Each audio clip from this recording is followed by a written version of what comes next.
ও কোনো রকমের কোনো অভিযোগই করতেছে না, এত এত মেয়ে সেলফি তুলতেছে।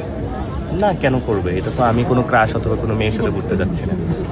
আমি আমার পলিটিক্যাল জায়গাটা ঠিক রাখি এবং আমার প্রতি 100% ট্রাস্ট আছে, যে জায়গাটা আমি অনেস্ট। মিনিস্টার থেকে কোনো বিপদে না।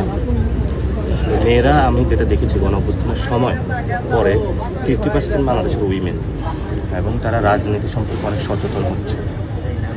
তো ফলত আমি যখন যে কথাগুলো বলি এগুলা আপনার বিভিন্নের সাথে আমি কানেক্ট করতে পেরেছি। ফলত ওই জায়গা থেকে, পলিটিক্যাল জায়গা থেকে আসে, এটার কোনো ক্র্যাশ অথবা কোনো যেভাবে আপনারা চিন্তা করেন এইভাবে না। সেলফি থেকে শুরু করে সবকিছু তোলা হচ্ছে, নিশ্চয়ই বাসা থেকে কোনো কিছু করা হচ্ছে, সেটা তো হচ্ছে। বা হচ্ছে বাচ্চার ছবিও যে পোস্ট করা হয়েছে, সেটা আমরা অবশ্য সব সাধারণ মানুষই বুঝবে যে নিশ্চয়ই পোস্ট করা হয়েছে, সেটা নিয়ে যদি বলি।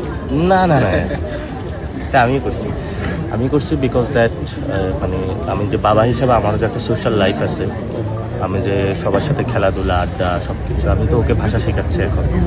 ওই জিনিসটা হলো শেয়ার করছি। অর্থাৎ আমার যারা পলিটিক্স করে তাদের লাইফটা হলো পাবলিক লাইফে আমি সব কিছু শেয়ার করি। তার মানে